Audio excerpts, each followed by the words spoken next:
Good morning and welcome to my COVID-19 update today for July 2nd, 2020. Let's get right into it. We're going to start off in the state of California. This is the data from the California State COVID-19 dashboard. You can see this section here. You can see this section here is new cases day on day, and though the chart is fairly small, unfortunately, you can see that there is a change in the trend line about June 9th for California. Interesting, though, to note is that across that same time period, if anything, the death rate per case has been declining, which is great news. I think that's a wonderful thing. You can also note on here that with the ethnicity by case and the ethnicity by death rate, there's not a tremendous change, although you can see that Asians make up a higher number of deaths versus what they are in the caseload. Latinos' deaths are a little bit lower versus their caseload, and white deaths are quite a bit higher versus their caseload. And surprisingly to me, I guess the black death rate is a little bit higher than their caseload, but the caseload among the black people in California is fairly low versus their percentage in the population.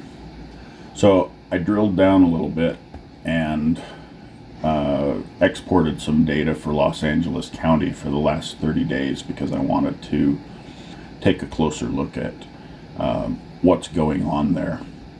And this chart is a 30-day control chart. So it's got the daily new cases charted, and then it has a mean line for the daily number right here, and then it has what are called upper and lower control limits put on it.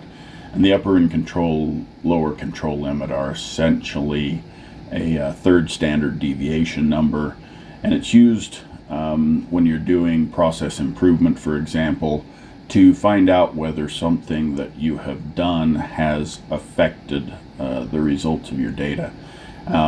What we can see here, first of all, you can definitely see the trend, and you can see that it's coming upwards for Los Angeles County, but you can also see that whereas there were a couple of data points that exceeded the lower control limits during the first half of June, we've had 1, 2, 3 data points that have exceeded the upper control limits as we came out of June. So what that tells me is that there has been something going on in the month of June that has changed and has made it possible for a significant increase of growth in cases, whether that be the opening of the bars, restaurants, etc., the opening that was done all over California to a certain extent, or whether that's the riots at the beginning of June. If it was the riots, we should probably see a leveling off of cases here coming up. If it wasn't actually just the controls that the government has put in place. But Gavin Newsom, has issued a mandatory mask order statewide, so that should really help curtail this, and we should see that level off. If masks are of benefit, we shall see, right? So this is the state of Texas and their dashboard, and you can definitely see in this chart they had, a gentle incline right up there till the beginning of the month of June, which is that point right there, and then they just took off, and that, I think, when you're looking at a curve, even the cumulative case curve, when you can see that it definitely is following an exponential line, that essentially means that the virus is just acting in the population unhindered, I guess you could say. And then drilling down again, this is Harris County, Texas, which is the county where Houston is at. And you can see that for the first half of June, Harris County ran under the mean for cases, so they were doing quite well. But halfway through the month, again, there was definitely an upward trend that happened. We've got 2, 3, 4, 5, 6, 7, 8 individual days that ended up above the upper control limit for this. So it's exceeded that third standard deviation from the mean, which means something bad has happened, something has changed, in this case bad, something has changed that has allowed the virus to become more endemic in the population. Again, based on, the 7 to 15 day incubation time, I could definitely say that that's due to protests in the Houston area at the beginning of June. I feel pretty comfortable saying that. Here we switch then to Florida. Florida's dashboard, I like it in one way because it gives you a 30-day picture, so it does give you a closer view, but at the same time, there's just not that much data available. And if you go through and click on the individual counties, they use a shading range from a light green to a dark blue being the worst.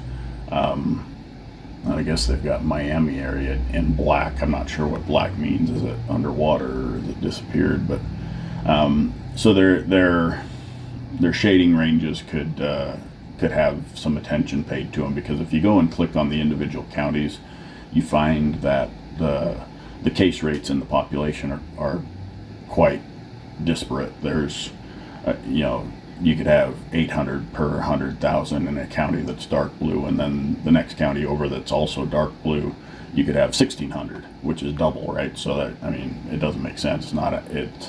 It's not very indicative unless you get actually down into it and look at the individual counties. But you can definitely see in Florida that we've had an uptrend in the daily new cases. I wanted to take a look at Miami-Dade County because I'm heading there in the next few weeks, and I wanted to see what they're looking like as far as their case growth goes. So this is that chart, and again, this is one of those 30-day control charts, and you can see that they were actually running below the lower control limit, which means that they had a pretty low number of cases. But then again, right about in the middle of June, they started to exceed the median, right, in a few spots.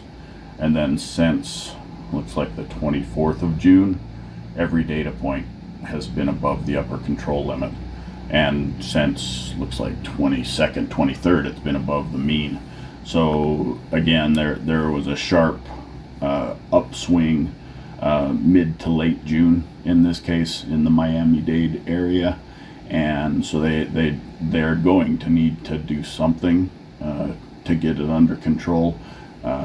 They're effectively still kind of following a stay open policy in Miami, and again, if you reference what I talked about yesterday, 2,000 new cases in Miami-Dade County, 5% of that is what, 100 new deaths is what that's going to mean.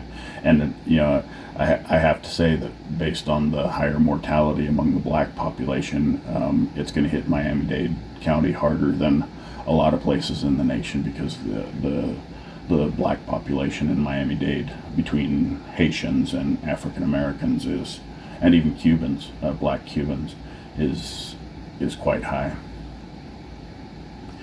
So as a comparison then, this is a chart that is effectively the New York City metro. It's the 5 counties, the sum of the 5 counties that make up the New York City metro, which is Kings, Queens, the Bronx, Richmond, and I hate it when I do that, and the one I can't remember, but anyway, there's 5 counties there that comprise essentially the 5 boroughs of New York City.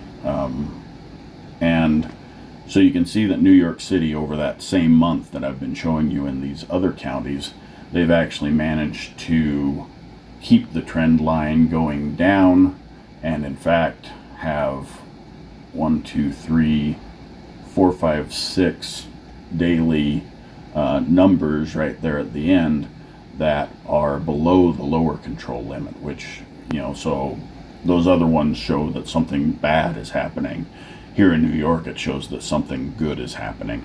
And I'm guessing it's just simply that they're very carefully social distancing and that they are being careful about wearing masks. I remember that we saw the scandalous video of people partying in the streets with no masks on in New York City.